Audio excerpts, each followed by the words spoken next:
Well, hey there, folks. How's it going today? Hey, I can see you, and I bet you can see me too. We've got a lot of great folks in the chat room. Let's say Jules of the Woods. Thank you so much. Hey, Michael. Yes, Sunsaver, how you doing, dude? Linda, nice to see you again. Aman, it's great to see you as usual. Wow, I always think, Aman, every time I see you in one of these chat rooms, I think back to our RV class here in Boulder, right? Wasn't that a lot of fun? So, thanks. Yeah, appreciate it. So, welcome everyone tonight. I wanted to do a little live stream because, hey, I want to do a live stream because, there is so much information coming together and I just wanted to share some of it with you. I was just reading, since the publication of this little book, which, I had a lot of fun writing it, and I'm glad that people appreciate it and that it means something to them. But here's the deal. I'm still researching more and more in depth in all these areas, reading more accounts of these cryptid Bigfoot encounters, more in the physics, ball lightning, and all of it, because I guess you guys, by the way, Aman, we are doing the intermediate soon. Just wanted to let you know that on Zoom online. I'll let you know about that. Contact me. Yeah, by the way, anyone who's taken the beginning RV class and wants to do the intermediate on Zoom, we're going to start 2 Sundays from now, just as a little introduction. So contact me if you'd like to be part of that. It's going to go for 6 weeks, and we're going to go through phases 4 and 5. I think you'll like it if you enjoyed the initial class. So the thing is, there is just more and more information that seems to suggest that some of the arguments that I made in the book, that they're correct. And the reason that's important is just because you argued something doesn't mean it's necessarily right, myself included. There could be other things that you didn't think about. Lots of things could happen. You guys know how this is. I mean, when you put it down on text, it was your best idea of what happened and how things work. What makes cryptids work? Why is it related to RV? Crop circles. Did you ever think that Bigfoot would be related to crop circles? I mean, this is still blowing my mind. So, to be honest, I'm always looking at new information. You could revise ideas and so forth, but I don't feel like I have to revise anything yet. I mean, I keep reading new material. I want to share some of that with you. Hey, Patrick, how you doing? Nice to see you. I just wanted to share some of that information with you tonight that I was just reading through, and it was blowing me away. Some of the writings of Ken Shoulders. We'll just get into this in a moment. But I mean, everything, he had all these papers he wrote about charge clusters, what he called exotic vacuum objects, initially called it electron validium, strong electrons. And I'll get into this in a moment, but I was reading through it, and it was like blowing my mind. I mean, here he's talking about so many things, even them being a type of a life form, the charge clusters, a dark life form. Oh, man.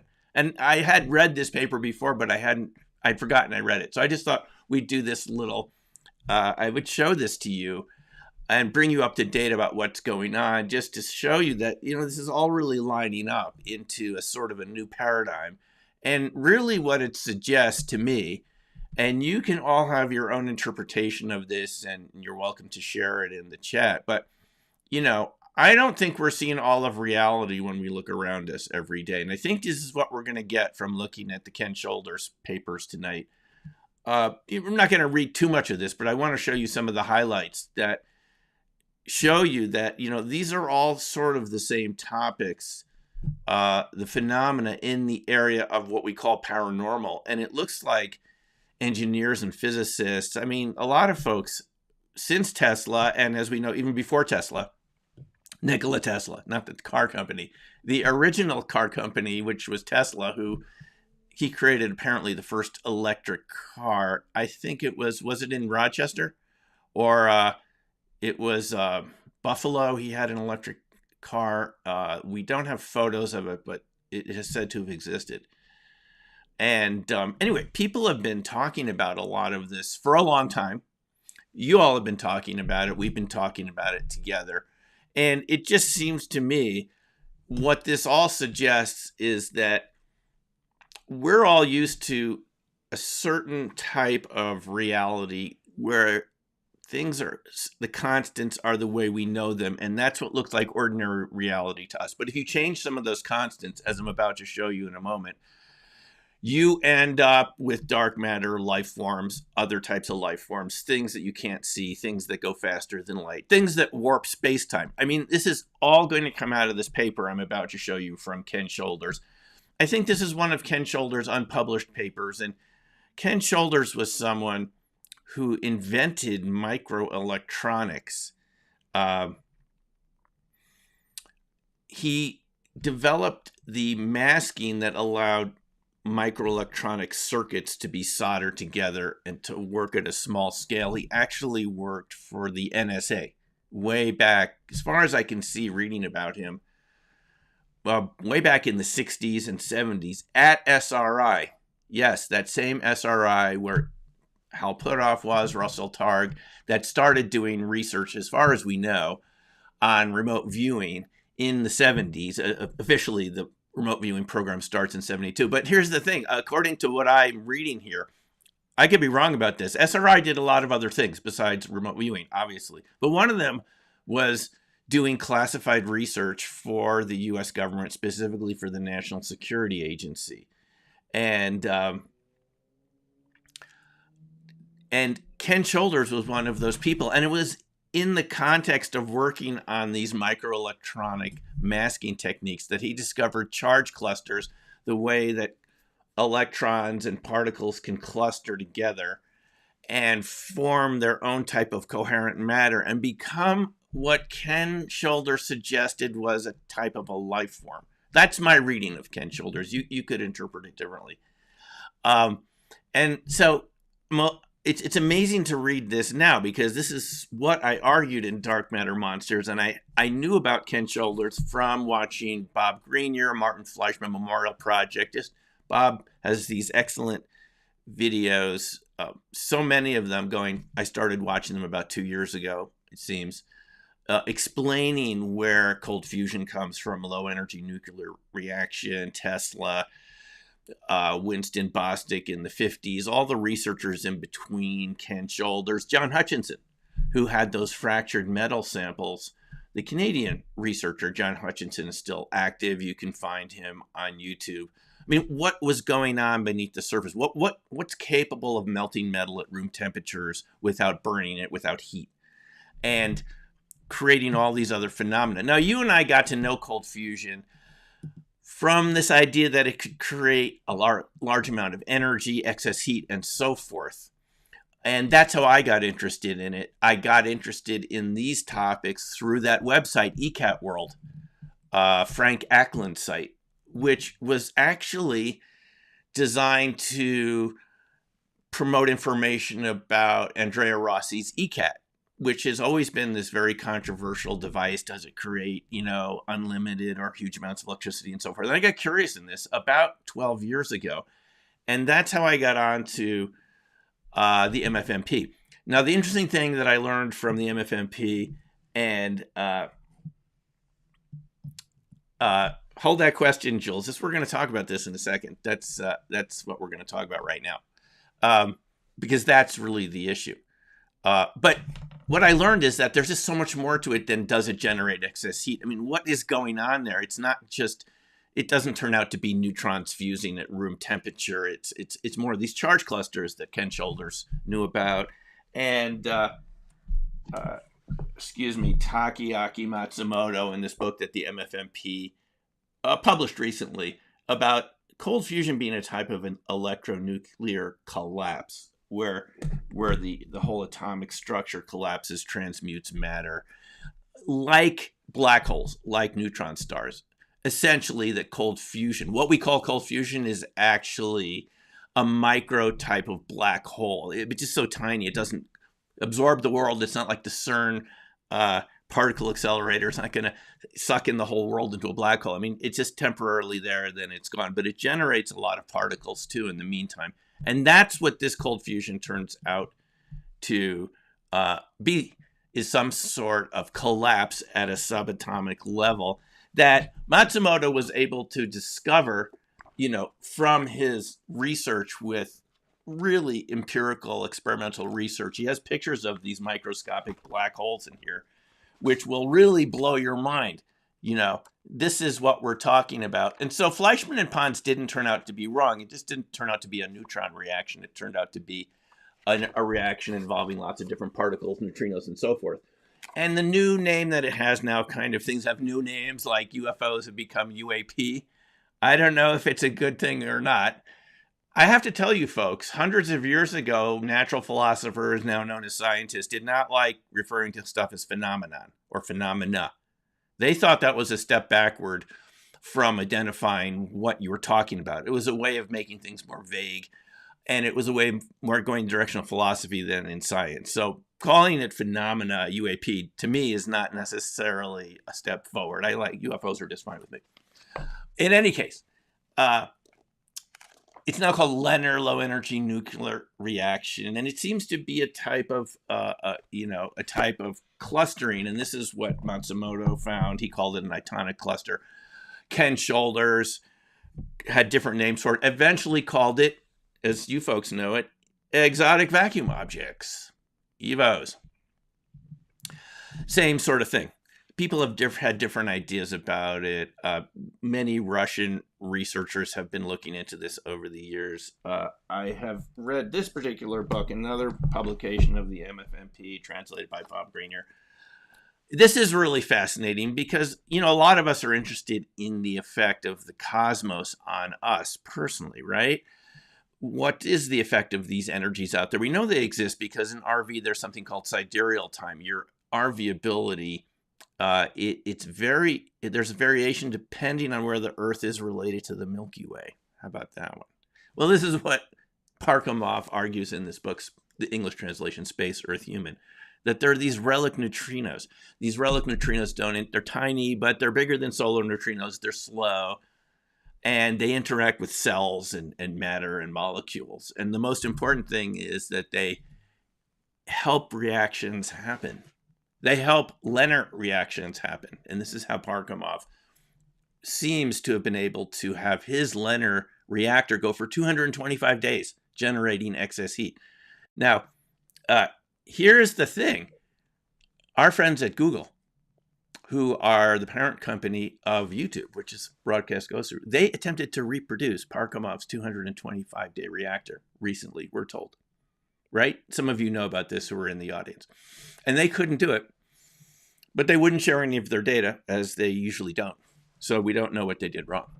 But, people have been able to duplicate these reactions. And folks, I have to say something here. I think I was slightly wrong in my criticism of the critics, and I made some video about this. The critics were right in the sense it wasn't neutrons fusing like you would get in a hot fusion reactor. Those huge temperatures they create, millions and billions of degrees, right in these very expensive, complicated hot fusion reactors that have these really complicated Theodore Geiger-looking coils to keep the reaction going and so forth.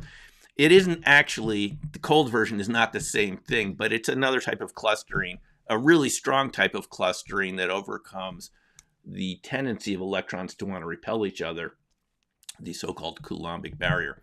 In any case, this all seems to be a real phenomena, and I just wanted to show you some aspects of that. I think you'll really enjoy this from someone that invented this in classified research at SRI. And I mean, this is totally fascinating. So let me just take a look at any questions first before we. So EVOs, yes, they are the EVOs. Yeah, so Jules said she asked in an MFMP chat, does plasma become sentient? This is the question. Are these plasmas, folks, being the fourth state of matter past solid, liquid, gas, plasmas being neon bulbs, lightning, aurora borealis, things like this. These are charged gases, ionized gases, the most common state of matter in the universe as we know it. But what's after plasmas? That is really the question. Coherent matter. This is Bose-Einstein condensate. Room temperature Bose-Einstein condensates. Self-organized plasmas are type of coherent matter. And so what Jules is asking, is it sentient? That's a really good question, because it does act this way. And this is something, folks, talk about Skinwalker Ranch.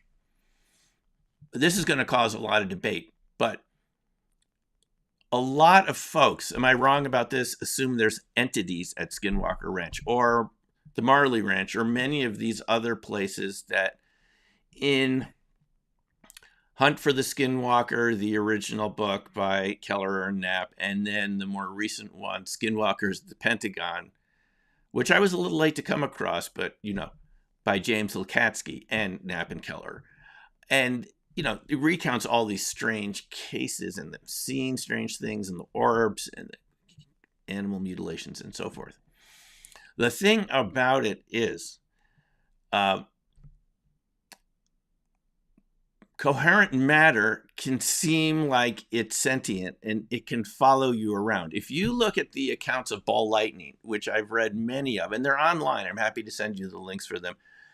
A number of years ago, people compiled cases of people's experience with ball lightning. No overlay of paranormal or anything. They just said, have you experienced it? And there are hundreds of these cases of people describing them from all over the world. And when I read through these, a lot of people said, if you look at it, that these balls of light seem to follow them around. And they got the feeling they were interacting with something that was conscious. Now, I actually don't know at this point if it is or not. I just don't know. It's an open question, because coherent matter, which can become ball lightning, room temperature ball lightning, it doesn't necessarily burn you. It can be cool to the touch, but it can liquefy metal at room temperature. It can do a lot of really strange things. By the way, a whole nother research, this was an excellent resource, Bitchkov et al., The Atmosphere and the Ionosphere. I think I got the last inexpensive copy on Amazon. It seemed to be really expensive after I bought this copy. But there's a whole long chapter on ball lightning. So what I learned about this, which went into dark matter monsters, was that ball lightning can do a whole lot of freaky stuff. And let me tell you something. There are reports of it even 100 years ago from folks like Walter Brand and others, that it could transport animals and people. Ball lightning. It can cause explosions. Sometimes it doesn't. It could follow people. It can go down chimneys. It's very sensitive to static charges. So I'm just going to make a counter argument, which is probably going to be controversial, which even though it might seem like it's alive because people really report it following them over bridges and stuff, it might just be that it's following static gradients like we saw in crop circles when we measured it, with our static meter. And I'm not saying this is conclusive, but some of those orbs, even the ones that we heard about on Skinwalker Ranch that chased the Sherman's dogs and so forth, and the Terry Sherman apparently found them just liquefied puddles of fat the next day. The blue orbs, right? You've all heard about this. This has been talked about many times, and the other types of experiences out there. Is that just a function of the particular types of ball lightning that are out there, the orbs, or is it the sign of an entity? As Dave Paulides refers to it at Skinwalker, the entity at Skinwalker Ranch, or is this a natural function of ball lightning? Because if you read books like this and you go back a couple hundred years, people have been looking at ball lightning. It does things like this. I'm open to be persuaded that it's something else, or maybe there's sort of a bridge between inanimate and animate matter, between consciousness and inanimate matter. I mean, there's something like that going on. But I don't think just because the orbs have in fact led to people being injured, animals, and so forth. You remember the incident, of course, on Skinwalker Ranch where they find the bulls have been put in a shed and so forth. All I'm saying is that there's a natural tendency for you and me to assume that somebody did that to the bulls. And that could be true. I can't say that's not true. That's possible, but there's other explanations too. And teleportation, transmutation is an inherent part of coherent matter, and it can move things just from quantum effects. So I'm just putting this counter argument out there. So let me see any other questions before I just want to show you what the other things I want to tell you. I also want to tell you about my Bigfoot Cryptid Zoom group that I'm starting soon that you're welcome to be part of. So we can all talk about this, not just me talking at you like we're doing now. We can have a discussion about it twice a month. And a couple other things. But let me just take a look at a little more questions. So we haven't done Aman's asking, have we had success with CE5? We haven't done it with cryptids yet. That is on in the planning stages right now to actually for some of us to get together and do this at a location where the Sasquatch have been seen. It's not far out here. I'm right at the foot of the Rockies. The Sasquatch have been seen within 3 miles of this particular apartment and other locations. Not very far from here. They can come down into the foothills here. So this is a good idea, Amon.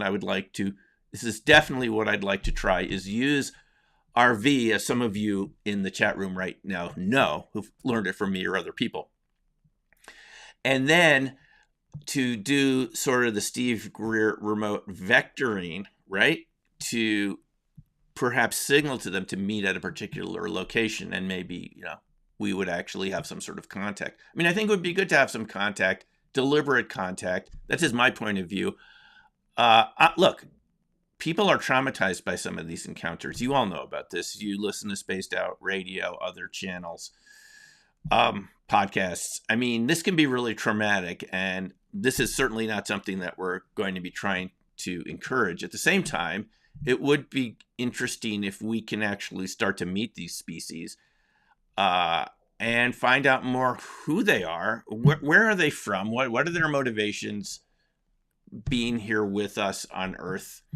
Do they totally just want to be left alone? Do they not want nothing to do with us? Or are we sometimes just prey for them? I mean, what I think we need to figure this out, and I think it would be good this would be sort of the point of having this discussion group, but I would like that to lead into, Amon, a CE5 type of initiative.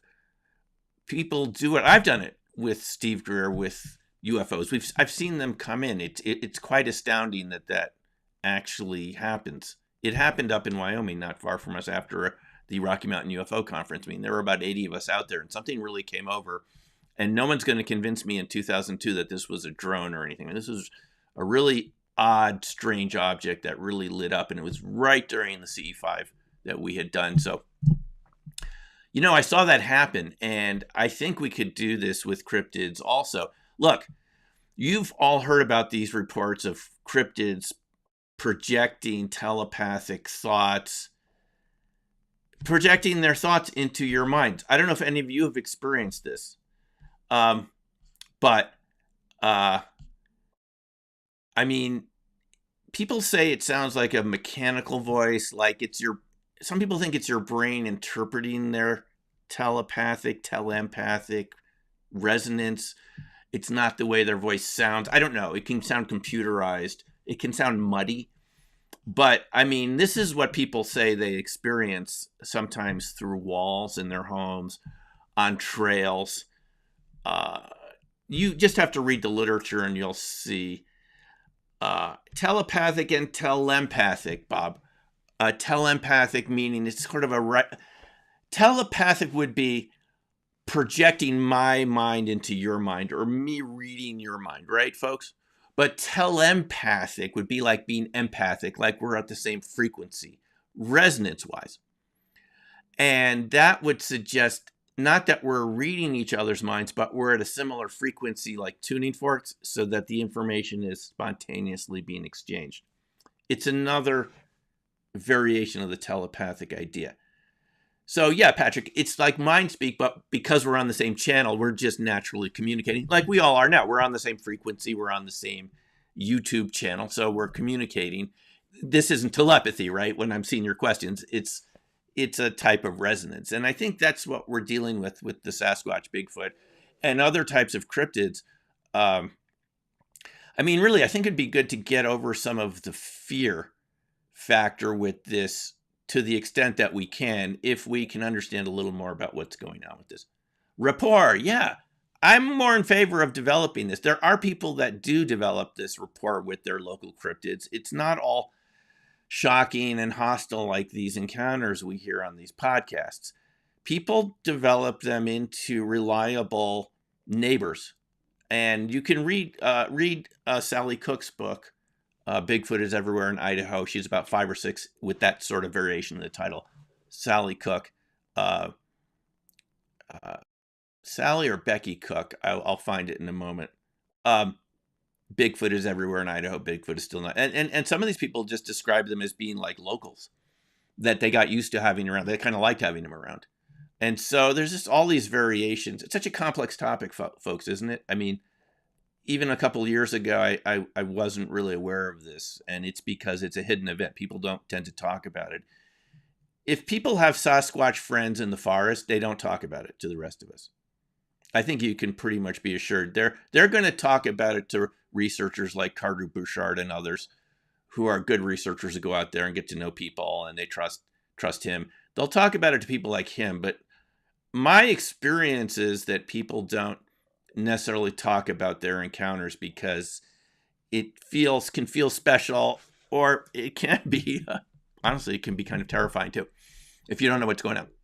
So, any case, let me share some of this article. I just want to share this before we just go to some questions, and I'll look a little more about what you're, hello, Bestoic. Nice to see you again.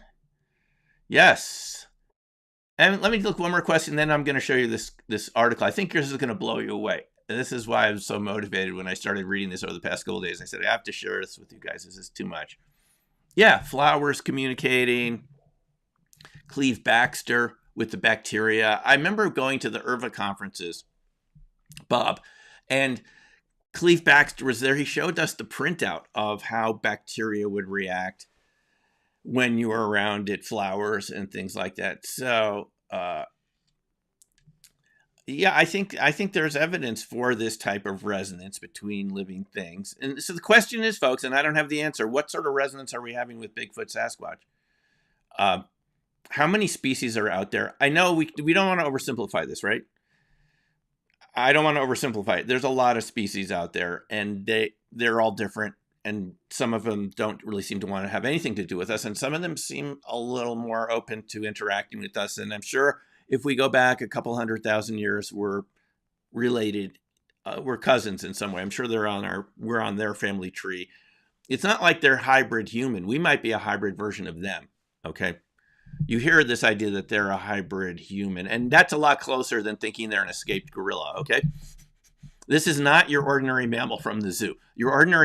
Have any of you ever gone to the zoo and felt telepathic communications from the gorillas in the cage? I mean, you could feel something from them, but you didn't hear them speaking in your mind. Okay, so this is not your ordinary mammal. No way. This is. I was over that one right at the beginning. That it's just some escaped gorillas. You know what I mean? Undiscovered primate. Sure, there's just no evidence for that in North America of undiscovered primates. It's just there's no teeth, there's no bones, there's no giant bones of Gigantopithecus. This is just some sort of academic fantasy. No way. And they're not a type of Neanderthal. They're something else. Okay, they're something that has seemingly paranormal abilities. You just have to talk to the witnesses to hear the stories of them just disappearing in front of your eyes, leaving smoke rings behind and stuff like this, just flashes of light, morphing into bushes and trees. Fascinating stuff. But let me just, okay, I'm going to try to share my screen here. And I'm going to show you, okay, so here, I set some of these up. Okay, so let me just go back a second to,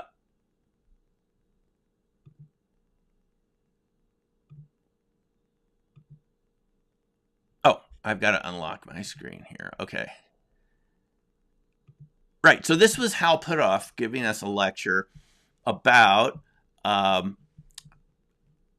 Blue Shift lecture at the IRVA SSE combined meeting in Las Vegas in 2018. And Hal was saying how it was fascinating. I mean, he started this lecture by saying the U.S. government has been involved in UFO research going way back continuously. He just said this right out. Project Blue Book, it didn't end with Project Blue Book. The Carol Bolender memo that you're familiar with, where he said that Bolender said the really the sensitive cases never went through Project Blue Book. They were classified. I'm sure you're all aware of this. Puthoff mentioned the idea that there could be variations in the speed of light based on something called permittivity, which is the electrical conductivity of space-time, and permeability, which is the magnetic capacity of space. And now, just think about this for a second. You're aware that you're sort of in an insulated area because you don't see electricity and lightning flashing all around. If permittivity were down at 0, there'd be no resistance, and all the energy and electricity in the universe would be flowing all around, and it doesn't because of permittivity. So Hal pointed out to us that if you lowered permittivity, you would have things going faster than the speed of light, and they would look bluish because their speed of light would be different from your speed of light. And as the permittivity went down, the speed of light would go up. And he said this explained some UFO sightings, and we got the feeling that this is what OSAP had been doing, right? This is what I got the feeling, that this came out of Hal's OSAP research, being one of the chief scientists in OSAP, I guess later called ATIP, though Hal said it was always called OSAP, and that that ATIP was just a nickname for OSAP. There's debate about this. We're not going to solve this right here, whether they were separate programs or just one was just a nickname for the other. But in any case, Hal pointed out that this particular equation showed that permeability, the E component, and the permittivity, that mu component that you see there, that this is where Einstein comes up with the speed of light from. It's based on these being constant, 1 over the square root of permeability times permittivity, right? And I mean, I'd never really thought about this before, but speed of light is not constant. It's only constant if the permittivity and permeability are constant, right? And this is what Hal's lecture was about, why you get blue shift and why you could have invisibility and these other features that we see around UFO, UAP, which at least today, the Pentagon seems to be a little delayed in releasing their report, right, folks? But it is encouraging that they're going to tell us the truth, that half can't be, I mean, that's something, right? Half can't be identified if that's what's coming out. But this is what seems to have been known to the ATIP folks, OSAP, which OSAP was under Lukatsky, who ran OSAP. They did go out to Skinwalker Ranch to look at the phenomena out there because they felt it had something to do with this. So you see, this kind of goes a ways back. It's not just me suggesting that these are dark matter monsters. They're interested in cryptids too, because they're interested in things that affect permittivity and permeability. And we learned from John Ramirez, the former retired CIA signals intelligence officer. You all saw John Ramirez on John Greenwald's channel and that UFO podcast, right? And he made the rounds and he talked about what he could say about the CIA's classified UFO and orb research projects. And he mentioned specifically in the interviews that the DIA has sensors to detect changes in fundamentals of the electromagnetic activity over the continental US because it's sort of related to national security. And so they're always scanning for, I got the feeling, maybe you have a different interpretation, that what he called MASINT, measures and signatures intelligence, that they're always looking at the US, right, to see if that everything is sort of okay in the electromagnetic spectrum. It would give you an indication of a thermonuclear explosion, right? If there was some radical EMF burst or something like that, right? But as I pointed out in Dark Matter Monsters, I did have a conversation with a former Pentagon official who told me there was an incident, and he gave me permission to talk about this, that they detected some change in a Midwestern state in the 60s where the electromagnetic field collapsed for a day around one town, and they never figured out why. I mean, electricity stopped working. All electricity, batteries, watches, electricity in that area was not flowing. That would indicate a permittivity change. Okay? So Hal talks about this to us in 2018, right? But so here's the shocker, folks. I'm reading this article, which I'm going to share with you on the screen right now. So let's see if this works. Ken Shoulders, I thought permittivity, I thought this was OSAP research. Okay? It goes way back before OSAP. When does OSAP start? 2008? Does it go through something like that? 2008 to 2010, 2011, or 2000? It's late 2000, before around 2010, a couple of years before. And there's argument if it continues into ATIP, whatever that is. But here is, and let me share the screen with you so you can see this. Let's see.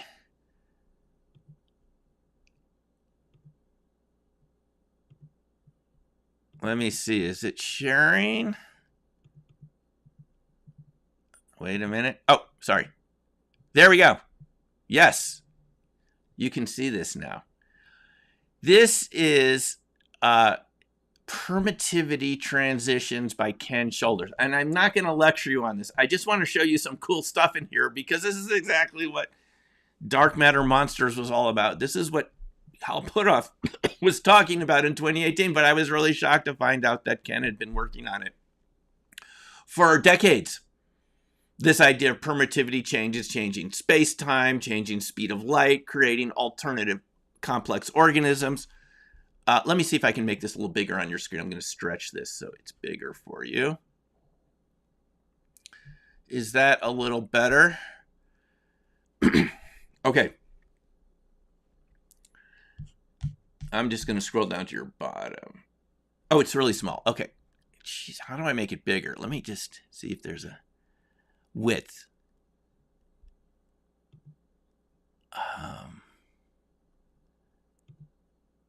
Is that better? No, wait a minute. Let's see. Show.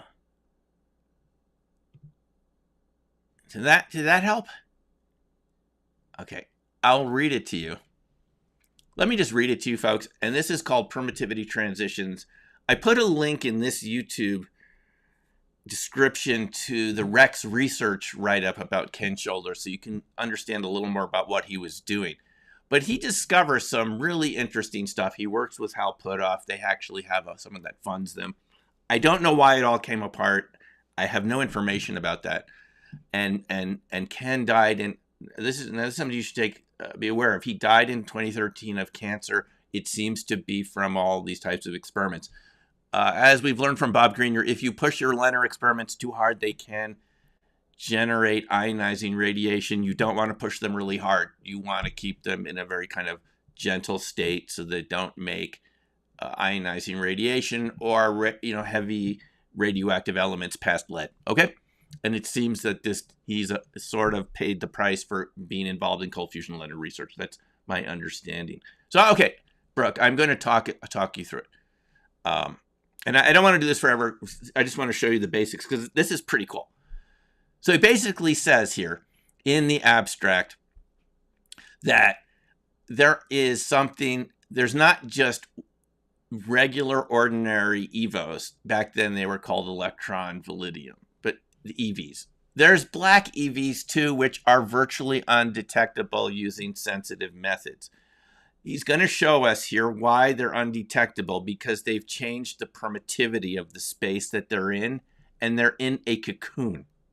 This is what he says. You will not see them. You won't even be able to detect them with sensitive instruments, Not even the Mazant folks at DIA would be able to detect these unless they have special, super hypersensitive stuff that they probably do that we're not aware of. But these are the black ones. So here's the point right away. That matter has two states. The one we're familiar with, where it's ordinary, visible, and then there's a black version of it, especially of these charge clusters where you can't detect it anymore, but it's in the same space as you, but you won't see it. You'll just somehow be barely aware of it. Yes, Bestoic says a light shadow, something like that. And I'm going to show you in a moment. Ken Shoulder says it's ghostly. Hello? Hello? Do you think we're talking? What do you think we're talking about here? He says it's ghostly. It's because that's what ghosts are. Okay. It creates current flow when you change permittivity of space-time. Permittivity, as you lower it, there's less electrical resistance. We don't always want to lower the electrical resistance, folks, because we're able to survive because we're in this. And I got this from this article. I will try to get the link. This is from MFMP, one of their Google Drive sites where you can just download this, and I'll see if I can find it again. This is all available. This is all publicly available. This is just one of many of Shoulder's papers. He wrote a book called EV, A Tale of Discovery. That's the entire book. But he wrote many other papers that weren't published. Okay, so he says it creates current flow. This is what we saw around crop circles, is devices and cameras burning out. Cameras creating, crop circles creating strange magnetic patterns, as this one did at Milton Hill Farms. I'll bring that to the front at the end, just because it's a little too much to show all this at once. Then he says it causes pseudoparticle entanglement, in which you get this tight coupling and coherent matter, from these charge clusters. And then look at this one, folks.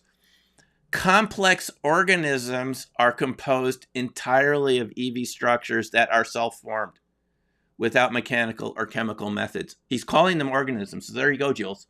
There's your answer. Ken would have said yes, I think. I don't know. But he's saying it right here, complex organisms. And then he says there's effects on time. Now, how many Bigfoot and cryptid witnesses are you familiar with? Yeah, the Rex research site, Sunsaver, is just so much in there. It's really great that it's still up over these years. And yeah, the Higgs Dirac, all this great stuff. He's saying that it affects time when you have these EV charge clusters around. And in the black mode, you wouldn't see them. Now, have any of you ever experienced a time slip? Right? A time slip being that there seems to be a change in the space-time continuum. You can't account for a certain amount of time. I mean, we hear this all the time around, no pun intended. We hear this from cryptid and Bigfoot witnesses. I know someone around here, she used to actually be my dentist, Lauren, before she retired. Her story's in Dark Matter Monsters. And they're hiking. She's with a friend. They leave the parking lot in Estes Park, Rocky Mountain National Park. They're 20 minutes into the hike. All of a sudden, they're back in the parking lot. They don't know how they got there. A couple hours have gone by. So Ken Shoulders is suggesting to us here that these EVOs affect the space-time continuum. And so this is what he goes through in the article, is that the EV field itself causes a lot of strange phenomena, which to me, and you don't have to agree with me, but I think this is what we're calling paranormal phenomena. At least some of it, okay? It's creating its own space-time bubble. And this is what he says here in a moment. Look at what some of them look like here. They form, and Bob Greenyer has talked about this a lot, they form these rings. They form these coherent rings of charge clusters, these bead chains, as he calls them. And the one on the right here looks downright like a fractal. It's this fractal bead chain. As the EVs spread out, they create these fractal-like growths, like ice crystals on a surface or something like this. It's absolutely fascinating, right? And they create these bead chains. And this is what, by the way, John Wheeler, in 1954, he shows this. In 1954, John Wheeler, in figure 11, you should know where this is. It's your own buck. He calls it the gravitational electromagnetic entity. And I think you can see that there. See that? This has been known since. Now, John Wheeler is Hugh Everett III's thesis supervisor. Hugh Everett inventing the many worlds interpretation. Coincidence? I think not. So these folks are all related. This is where many worlds come from. But John Wheeler was really interested in gravitational effects. He calls it a geon. But look, Ken Shoulders is showing the same thing experimentally. What does the geon do? It creates its own gravitational field just from these charge clusters. Antigrav, which you can, I guess, would explain why the Air Force funded a lot of this research and why their ball lightning reports are mostly redacted. Okay. So one more thing here. Look at this. The black EV seems to lack states to couple into our region of normal permittivity. So you get a form of superconductivity. This is why your cameras and batteries are failing around paranormal phenomena. Hello. The state of existence for the black EV is bounded by high permittivity space. That's you and me. We're in high permittivity space. We're in high permittivity space because we need some insulation, folks, or we're going to have electricity all over the place and nothing's going to work. The only reason our electronics is working right now and you and me are doing what we're doing is there's some separation of charge. And the charges are staying where they're supposed to stay, in the wall, in the wires, in the light bulbs, in your computer. They're not flowing. But if permittivity goes down, they're flowing all over the place, okay? Because space-time doesn't have the insulative capacity that it normally does. So what does this mean for us? These black EVs are in their own cocoon. Within this cocoon, the black EV slides around with ease. So this sort of says that these phenomena, these EV phenomena, have their own frame of reference, and you won't see them, but they could be in the same space that you're in right now, and they might not interact with you. They might just stay within their own cocoon. But isn't this interesting that this is what you get from permittivity, and they can become invisible? And he shows sometimes the path of the EV is visible, but he also goes down here to show you that there's a black EV region. You see this? So that one moment it could be in the visible spectrum and then it's invisible. Does that sound like anything we've heard about before? I mean, this applies to so many phenomena. It's not just Bigfoot, Sasquatch becoming invisible. Many different types of cryptids seem to appear sometimes like, you've heard this saran wrap. Looks like saran wrap moving through the forest or transitioning from a visible to invisible form. I don't know, folks, this is what it reminds me of. I'm just showing you this because I think there's similarity here. Then this is another one that really gets me excited. The return charge flows around the other half of the loop without even registering in our instruments. So this EV, these charge clusters have their own independent existence. You might not even detect them with your instruments, but they could be right next to you because they're in these kind of closed loops. They're in these closed current loops. And I'll show you something about that in a moment.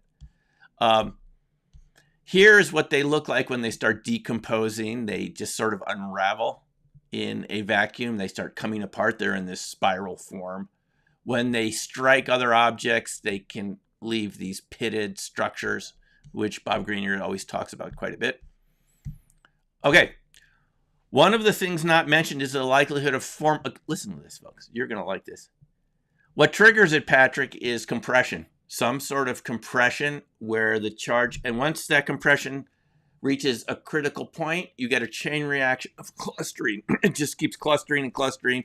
And as long as there's more electrons to suck in, it's like a self-sustaining, self-organizing, solitonic entity. It just does its own thing. And this, Patrick, what the real question is, how long do these EVOs last? They can last for days, weeks, or months, even after you turn off the experiment. I'll show you an example of that in a second before we conclude. One of the things not mentioned is the likelihood of forming totally black organizations with ghostly properties and being able to operate without our being able to see them in any presently available way. Black organizations. And we're not talking about deep black government special access programs here, folks. We're talking about, if Jules is right, if these are like a life form, they have their own organization with ghostly properties. So, okay, me being the person I am, I'm going to say this is partly what ghosts are, to some extent. If you guys have another interpretation of this, I'm totally open to this. But I don't think nature keeps inventing new stuff and just every time it creates new things. It tends to conserve what it's already created. Charge clusters have existed since the beginning of time. And this seems to be a lot of what these phenomena are about. Ghostly properties, disappearing, dark forms, and so forth.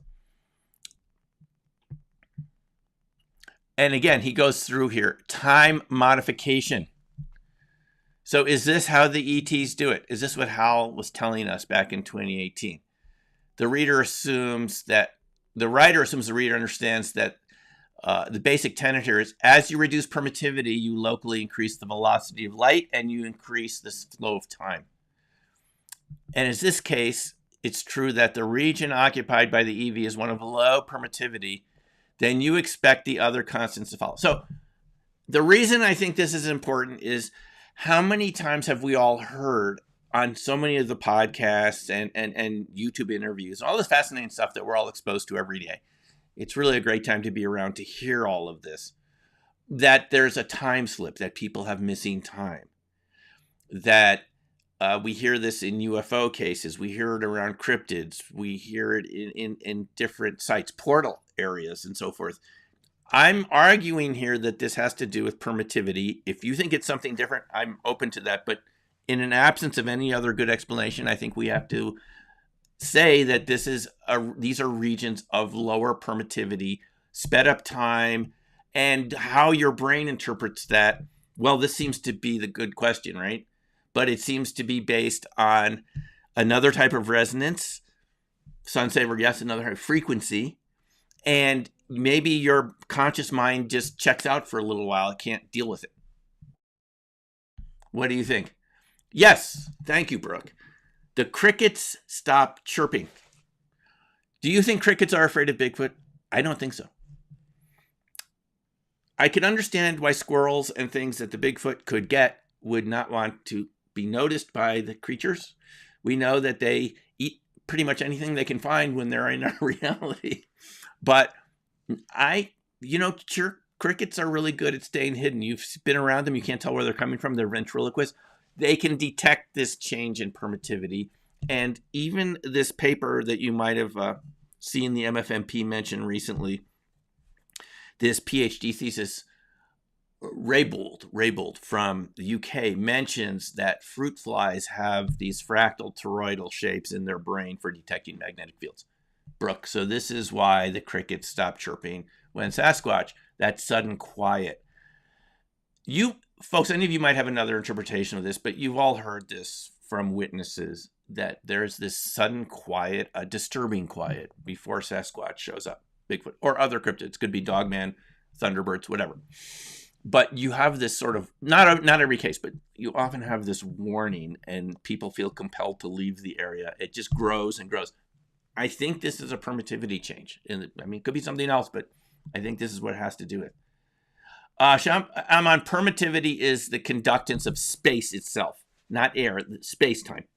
And it's a fundamental constant in the universe, but it is variable. And as permittivity changes, electrical conductance changes. So as permittivity goes down, electrical conductance goes up. Okay? It's just easier for electricity to flow. That's permittivity. And that's how the speed of light becomes what it is, based on the magnetic permeability, the flow of magnetism, and electricity. Electrical charge, I guess, is a more accurate way to say it. So let me see if there's anything else I want to cover. This is about halfway through. Yeah. So you can see that. Here's what I find fascinating, and here's all the references. Just why I want to show this to you. The electrical conductivity of space itself. That's right. Is that even someone like this, when does Ken Shoulders write that? In 2000, well before OSAP, people knew that there are these different states. There are these white states and black states, invisible states, strange states of exotic matter that seem to have the feeling of being alive. If they are or not, that's still an open question. I could go either way on it. Around places like Skinwalker Ranch, there must be changes in the permittivity of space-time. Is it due to the gilsonite that is so present in the Uinta Basin type of carbon that Evos would probably love to feed on? That would be my guess, though. It could be other. I mean, so here's the question: why do you have these portal areas, ESETI Ranch in Washington State, and other areas where you get a lot of orbs, you get a lot of cryptid activity, you get these space-time changes, and UFOs showing up, plus UFO type entity beings? It would seem to have something to do with this. Okay, I'm not a reductionist. I'm not reducing it all to this, but I think there's. Do you agree or not? There's a lot of things that Shoulders here is talking about that seem to sound like what we call paranormal phenomena, with these changes in space-time, and we can't detect them, but you could sort of sense them, that sort of thing. The crickets stop chirping. Right. As Teresa's saying, the quiet forest, no insect at all. Is it that our frequency, so here's what some folks have argued. To me, it's our frequencies changing, so maybe it's a distortion in the way we're perceiving the crickets. That's possible, but I also think it's the crickets are really being quiet. So let me show you one or two more things that you may have seen. This is the Ken Shoulders paper, and then there's just so much stuff in here. I just think it's interesting. As a kid, I used to play with electronic kits. You'd build them from Radio Shack and Heathkit. But it's just so interesting here to me that this EV science, as Shoulders calls it, has so many characteristics that we see in paranormal phenomena. I think it's too many to dismiss. And of course, that's the basis for dark matter monsters and what I think is partly what's going on here. Okay, so let me stop sharing that screen. I'm going to try to turn it off. Yes. So here's the crop circle that created a lot of magnetism, Milton Hill Farms. It was man-made. Ron Russell, and we talked to all 5 people who made it. But it still changed the magnetic field in the area, a big deal. This is the famous bagel fractal toroid, which Russian researchers, Soviet researchers, Zverbelis and Nevesky, learned about in the early 90s from Soviet classified research. And what this device was capable of doing when you created this bagel-like torus with very thin wires, and this is a recreation of what Zverbelis saw in a classified Soviet experiment. When the device was turned off, you would get the glow in the same shape of the bagel for hours and days. 2 days, according to Zverbelis. Even after the equipment was taken away, the glow would stay there, right on the tabletop, because it's a fractal torus.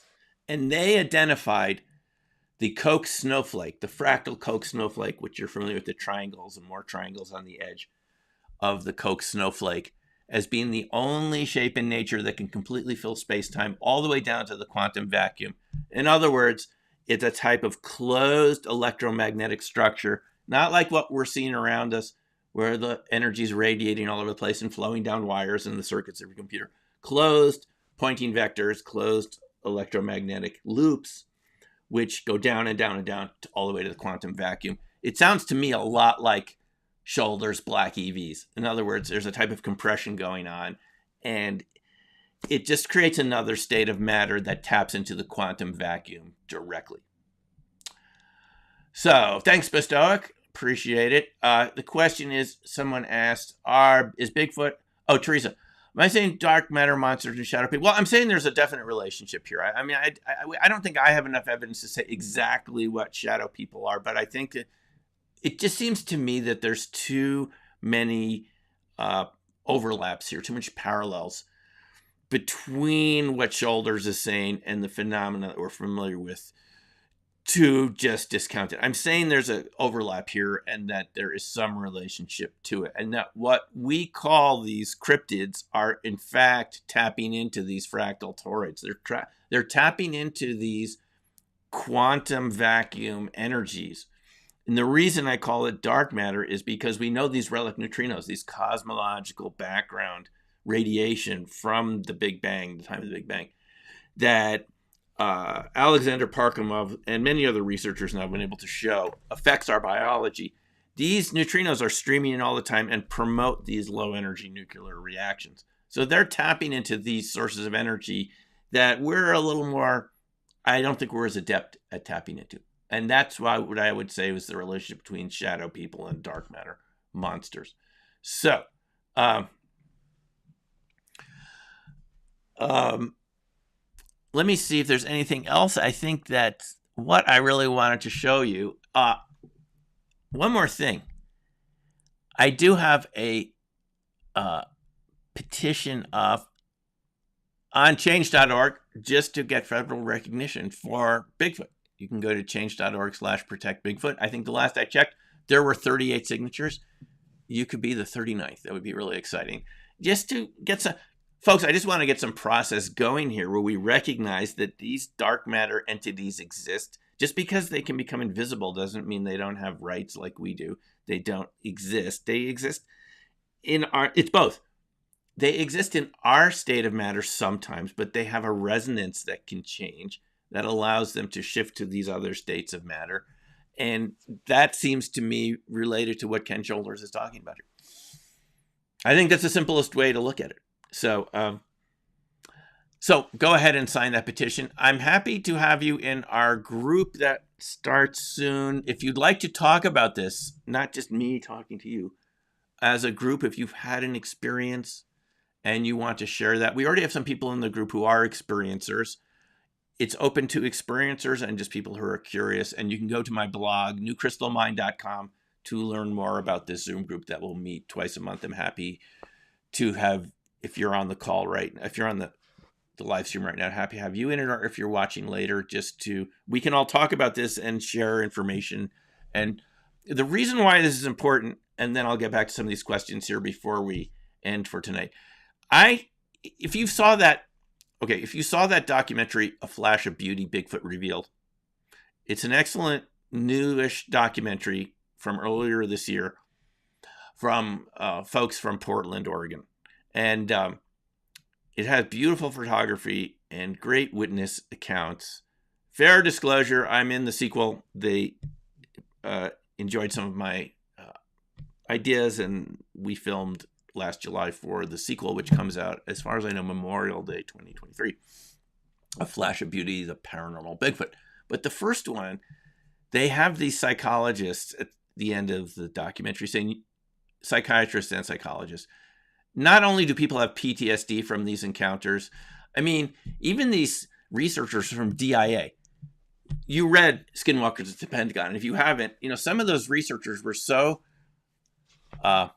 shocked by what they saw at Skinwalker Ranch, they insisted that their security guards sleep or be right outside their bedrooms because they were that afraid of what they encountered. And then, when they go back to the suburbs of Maryland near their offices in Washington, D.C., they see more cryptids, specifically dogmen.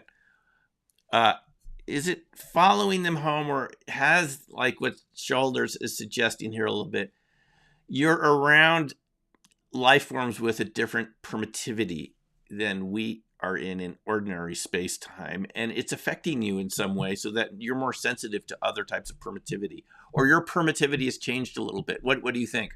It's something like that, right? So that's sort of the hitchhiker effect. To me, it's more of a resonance type effect. It's not that the entities are following you home. I don't buy that for a moment. I mean, you could convince me, but from what I know, I don't buy it. Your frequency's changed. You're a little different now from having been around these coherent matter life forms with a different sort of relationship to space-time, primitivity, permeability. This is why you've heard these Bigfoot witnesses where their cameras, their car battery won't start. There's teleportation, weird objects. The objects move around. This goes back to Uri Geller, again at SRI with Puthoff and Tard. If you looked at Jim Schnabel's book, Remote Viewers, it was the first remote viewing book that I read. He talks about these cryptid type entities and objects that would show up around the researchers around Uri Geller. It's one of the earliest cases I've heard of the so-called hitchhiker effect, but I don't think it's a hitchhiker effect at all. It's a resonance. It's being around Uri Geller, who was tagged by a ball of light in his apartment in Tel Aviv, which was witnessed by another apartment dweller who came forward and said, yes, he saw this ball of light chasing Uri as a kid. And Yuri has all these abilities after this ball of light encounter. To me, that's a fundamental permeability change that affects Yuri and affects everyone around him. I've been around people who do PK, and nothing followed me home, by the way. But I could feel that effect of what seems to be coherent matter, cold neutrinos being emitted by his hand over my arm. It felt like pins and needles, which are these little charge clusters going. This is in Nagasaki area, Japan, when I was teaching RV there. It felt like little charge clusters glowing and blowing up. I mean, ting, ting, ting, ting, ting. So this is real stuff. And I guess my motivation is let's take some of the superstition out of it and let's look what's really going on here without unnecessarily injecting superstition and fear into it when it could be just what Ken Shoulders is talking about. If it's not what Ken Shoulders is talking about, fine. But to me, that's what it seems like. Okay. So happy to have you in the Sasquatch, Bigfoot, Zoom group. We'll meet twice a week. Go to New Crystal Mine or contact me if you're interested in joining. So thanks for watching. Now, let me go over a couple of your questions before we say goodnight. Hello, Short Order Kick. Thanks for listening. I'm always interested in hearing what you have to say about this. These are just my ideas. And I'm always, I don't insist that I'm right. It's just my best understanding after 25 years of being involved in RV and these topics. And there's just too many parallels between Bigfoot and crop circles. I'm sorry, folks. When I started talking to witnesses in the Rocky Mountain area, Bailey, at the conferences there, it sounded just like being around a crop circle, yeah, but it's Sasquatch. Same thing, cameras going out, batteries, space-time distortion. It sounded the same thing, and I think this explains it. Okay? If you don't agree, it's fine. We're still going to be friends. It's just what you do as an academic PhD. You come up with arguments based on the evidence. And if this isn't correct, I'm open to that. But I think this is closer in the direction than anything else I've heard. Let me just go over your questions. Someone asked about permittivity. Is permittivity related to the density of space-time? Yeah, I think that's the idea behind it. For electricity, for charge and particles to be able to have a negative and positive charge, and for there to be a flow of electricity, it depends on other constants that make up space-time. There's about 20 of these physical constants. And in that book called Our Mathematical Universe, by that MIT physicist, it was inspired by Hugh Everett. What's his name? He was into the many worlds idea. His name is, but it's called Our Mathematical Universe, and you could look it up right now. He talked about how just changing any of those constants almost guarantees you're going to produce parallel realities. And it seems to me that this is what Shoulders is hinting at here. This is why the black EV mode, it's in the same space you are, but you're not interacting with it. It's in a cocoon because it's in a different, its speed of light is different than ours. So it's going to seem weird to us. It's going to move around in weird ways. And we're probably going to look frozen to it if it has a faster speed of light, right? The blue shift argument that Hal Puthoff made. So yes, it is a type of density of space-time, and you could think of it that way, I imagine. A density of conductivity more, I think would be a little more accurate to say that. So I think it makes a lot of sense that this is something to do with it. Again, enough said. I think this is something to do with it, and this is why I think you get, going back to Teresa's questions, why would you get batteries failing around haunted sites and Bigfoot and crop circles and UFOs? Strange Effects of UFOs by Gordon Lohr and Donald Kehoe, that NICAP book from the 60s that I read through a couple times. It's just the freakiest encounters around these orbs and UFOs. The orbs come out of the UFOs.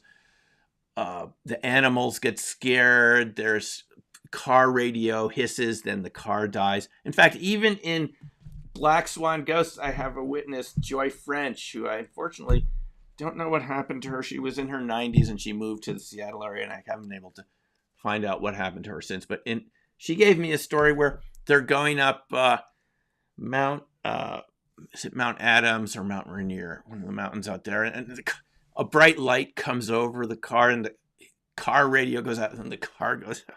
Then missing time. She and this guy in the car He's a mechanic. He goes out, says there's nothing wrong with the car. It starts up again. The light's gone. All of a sudden, they're both back in their beds. 8 hours later, they can't remember how they got there. And she remembers him driving the car, which she said she would never have allowed anyone to drive her car. It just sounds a lot like this to me. It sounds a lot like this.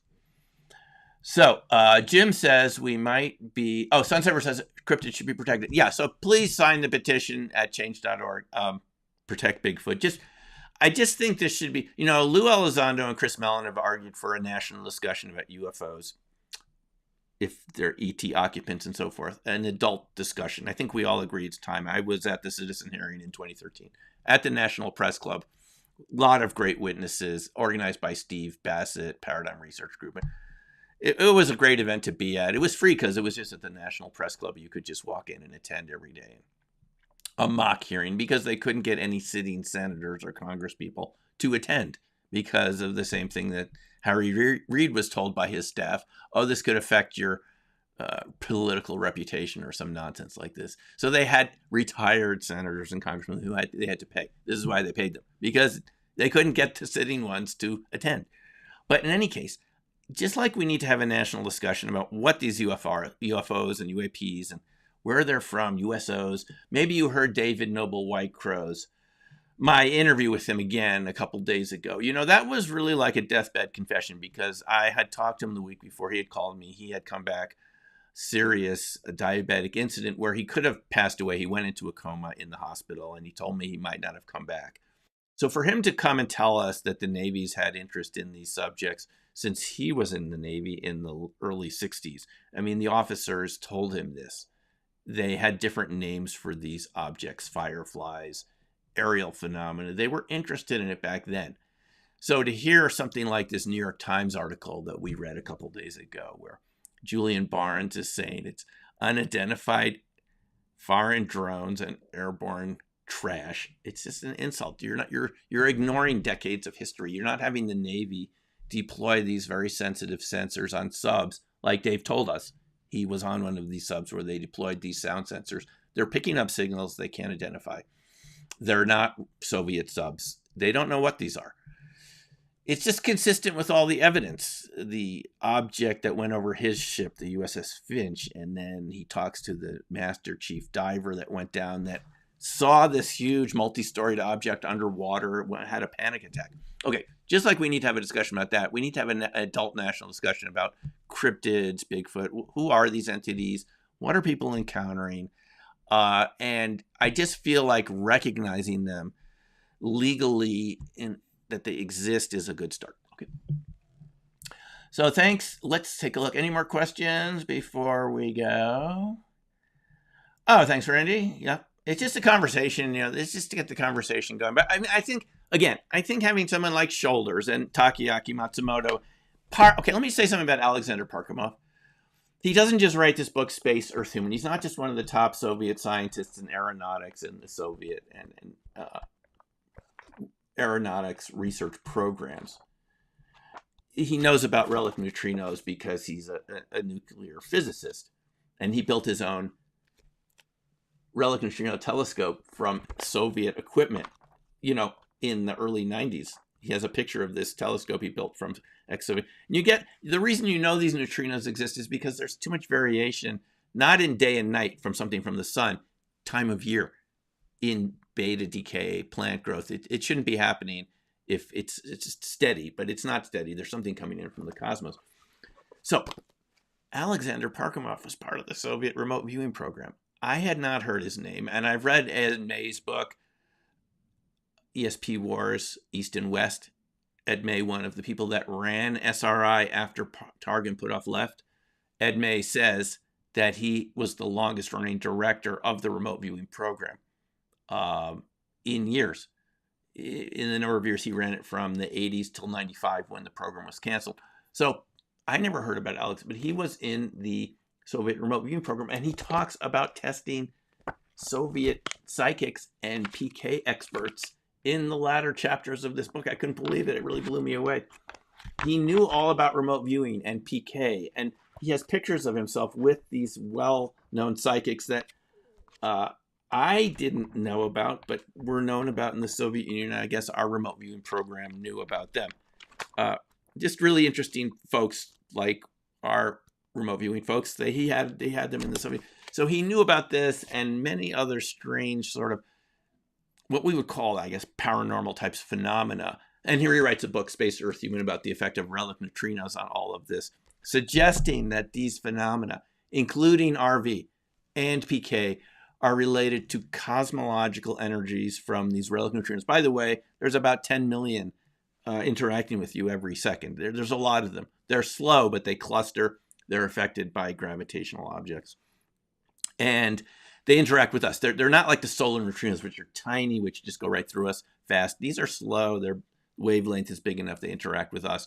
He says they can push reactions in different directions and create reactions to occur. And when we emit them from our bodies, again, they're called cold neutrinos. They're not from the cosmos anymore, but our own bodies emit them, which is what PK is. And this is what Matsumoto talks about in his ideas about cold fusion LENR. And he says, fascinatingly enough, that cold fusion LENR pulls in these neutrinos. He didn't know about relic neutrinos at the time, but pulls in, creates dark matter, electronuclear collapse, mini black holes, and then ejects dark matter again. Same argument, similar to what Parkhomov is making, and would be a basis for PK, that these processes are what make biology work. So I guess it's a good way to sum this up. It's not that these phenomena are just dark matter monsters, or just part of things that are sort of non-ordinary to us, things that we haven't talked about as a society very much, that there's fear around. It's actually part of biology. You and me right now and everything around us that's alive is interacting with dark matter in some ways, and these neutrinos. Boyd Bushman, who you've heard about from Lockheed Martin, who's now passed away, talked about this neutrino dark matter universe. It's really a part of who we are.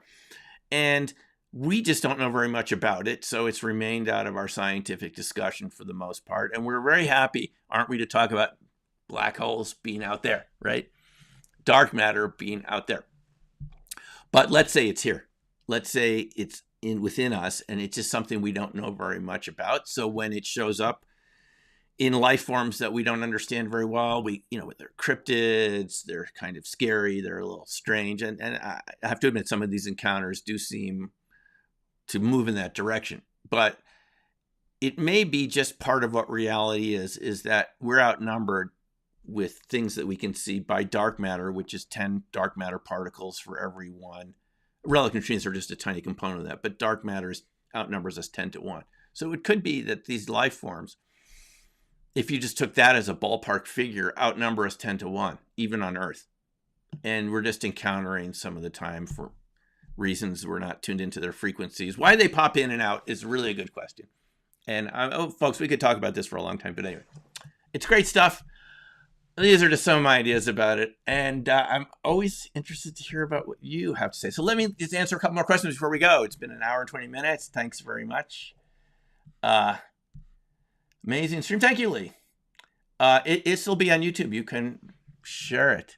Oh, thanks, Julie. There is the link to New Crystal Mind. There's a link to the petition and a link to the Zoom group. If you want to meet twice a month and talk about this. And the reason, again, I'm doing this is I know people who've been traumatized by their encounters, and they didn't even tell me about their Bigfoot encounters until very recently. And I've known these people for a while. So I just think some people, they need to start we need to talk about it a little bit, to open it up a little bit. So it's not so, there's not so much ostracism and silence around it and sort of fear that you're going to be ridiculed if you say that you've had these encounters. A lot of people I know around here have had these encounters. And why not talk about it, okay? Thank you, Randy. Amon's asking, are they planet dependent? What do you mean? Who's they, Amon? Can you just, are they planet dependent? Oh, the relic neutrinos. They're affected by any gravitational object, sun, moon. They lens. They're dark matter, so they cluster gravitationally. And they're affected by the motions of the galaxies. It's reminiscent of astrology, just indirectly. Just that the position of the Milky Way and other galaxies affect the flow of these particles, and you affect them with your awareness and your consciousness. And I think that people that are really good at PK, like Uri Geller and this guy in Japan that I saw, who didn't really want to be publicized too much, just because he thought that even people being around that were skeptical would affect his ability. He said, this is very interesting, just to think about this. He said his PK, and I saw this PK ability. He directed a cigarette across the room into my shirt pocket from 15 feet away. He was levitating it, and I thought there had to be a wire. And he looked at me, and it shot off like a torpedo at me. It's coming at me, the cigarette, into the pocket. I saw this with my own. It happened to me. The cigarette went in. I still have. He said he's affected by people that are negative. So this would suggest that there's an energy form around this, that our consciousness affects our neutrino flow. It's just a whole nother area of science that should be explored. And this is what PK has to do with. So yeah, the relics are from the cosmic background, from the Big Bang. Anyway, they're still flowing towards us, and they're affected by our intention. They're affected by us and by objects around us. It's a fascinating thing. By our frequency, guys. By our frequency. Clusters of them. Yeah, and I think that some life forms could pick this up and use the energy in a positive way for them. And this seems to be what makes LENR, low energy nuclear reaction fusion, do what it does, because it's a neutrino-based clustering. The neutrinos are part of what allow the charge clusters to happen. They create the autocatalytic effect. It's what allows ball lightning to stay coherent just for a few seconds. The one I saw in the UK once, near the crop circles in that hill. Or they could last for a few minutes and float around the village and do whatever they're doing. Sometimes they're destructive. They have a lot of gravitational effects. You know, if you listen to Ted Phillips talk about Marley Woods, the hotspot in Missouri, the Marley Woods Ranch, as they called it, he said one of these balls of light, which they called ambers, some of them, these orbs, he saw it go over a picnic table, and the picnic table started lifting off the ground. It's a gravitational effect, just like John Wheeler's talking about with the Gions. It's a gravitational effect from this charge clustering, which just totally makes sense. Delta Tesseract, you had a question 15 minutes ago. I didn't see it. I'm sorry. Kevin says, I will look back in a sec. Ghostly Hunt. You need very sensitive devices, Kevin. I've always wanted to get a laser interferometer or something out in the crop circles. I mean, something that would detect these subtle gravitational changes. We had EMF meters, which would occasionally show something, static charge meters. I think what Shoulders is telling us is it's very difficult to measure these things sometimes, because they're in their own cocoon, as he calls it, of space-time. They're not in our reality in the same way, and our meters might not detect them. We just have to accept this, okay? But whatever you use, thermal imagery is certainly useful with Sasquatch. So when we went on this Bigfoot adventure weekend in Bailey last July, the organizers and the kind of people that were more experienced with looking, for Sasquatch out there at night, and we stayed out pretty late. The thermal imagers are really good at doing this because they pick up subtle changes in infrared. So that'd be useful. Ghost hunting. Did I smoke what? Did you smoke it? Okay. So Teresa says she saw Bigfoot, was mentally prepared in advance. It was awesome. That's cool. I have never encountered Sasquatch. Not that I remember. Okay. And I've been out all sorts of woodsy places and mountains by myself. I just haven't seen it yet, but whatever. I have not that I remember. And the negativity effect. Yeah. So this is the thing, folks. This is just unexplored reality. I am not a reductionist here. I'm not reducing this all just to charge clusters. This charge clusters have something to do with this. And so does dark matter. But it doesn't explain it away. We just, we need to go beyond where we're at. Let's have an adult discussion about these topics. And this is not demonic, in my view.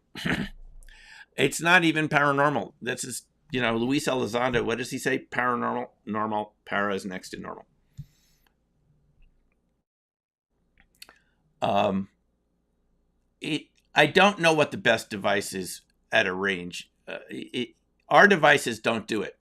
I just don't think they do it yet. It's very subtle stuff that you're detecting, subtle changes. We don't often have access to these types of really sensitive devices like magnetometers. You would need things like that, quark detectors like they had when Ingo affected the quark detector in at Palo Alto at SRI when they initially brought Ingo over. You need stuff like that, quark detectors. And that's not portable equipment, so it's a bit of a challenge. Qigong masters. Yeah, I've studied with Qigong masters over the years, and this explains a lot of it to me, Ahmad. I mean, I took many years of Tai Chi and Qigong and different martial arts, and this makes sense to me because when you're around someone that's really accomplished in Qigong and Tai Chi, you could feel it. And that seems to me like a neutrino flux. It just seems to me that's what it is. So thanks, Sunsaver. We'll see you next time. Haha. Okay. We won't. Human heart coherence. Yes. So what this suggests is that our organs are interacting with neutrino fluxes.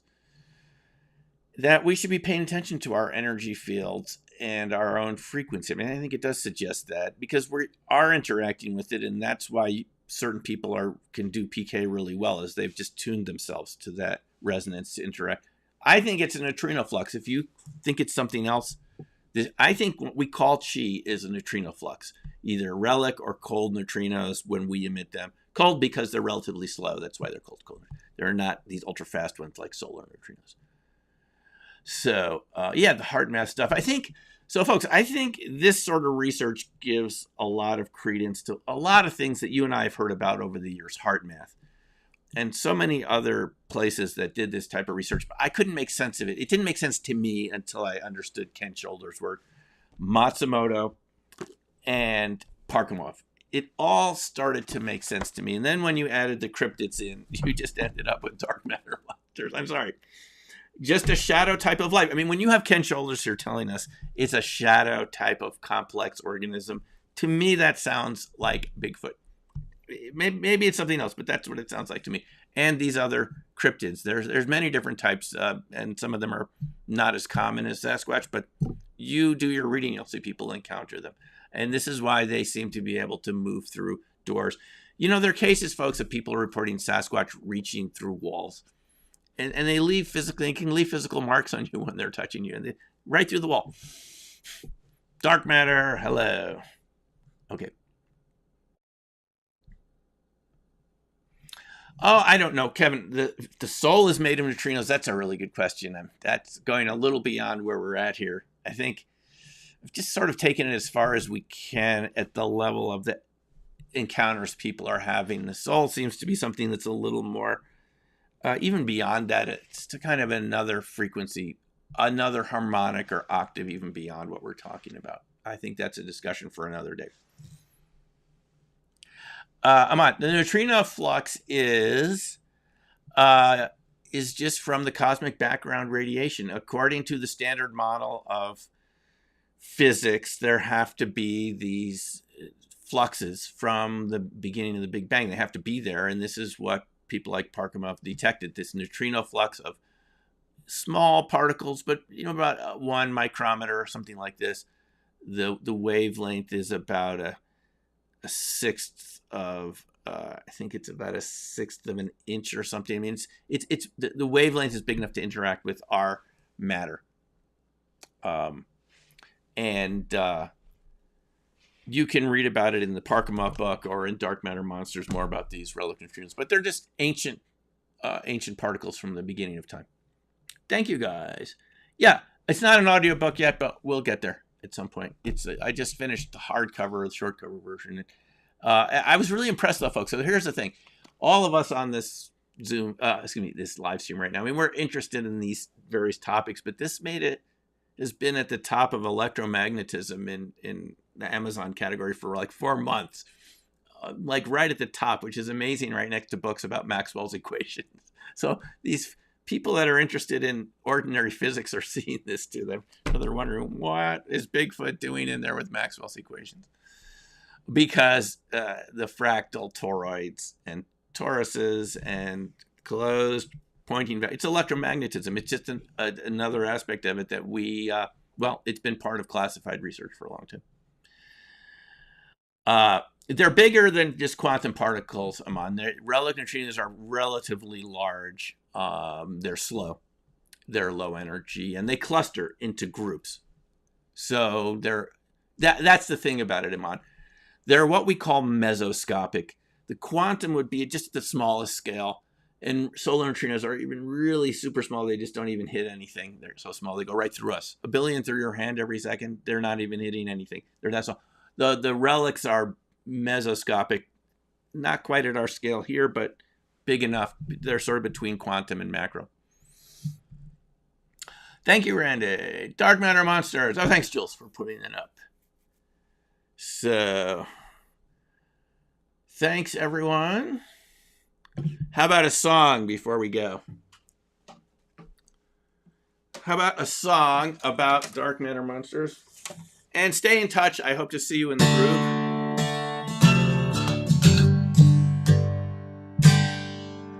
I'm going to play a little bit about, I'm working on some new songs about these themes. So thanks, everyone. And this is a song about all of this. That's what it's like to be in these alternative states of matter. And to be a life form based on this. That just only occasionally interacts with us.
Thanks very much, folks.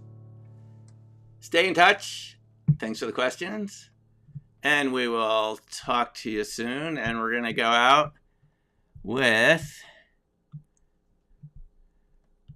Beyond Distance. Here we go. See you soon, guys. Bye.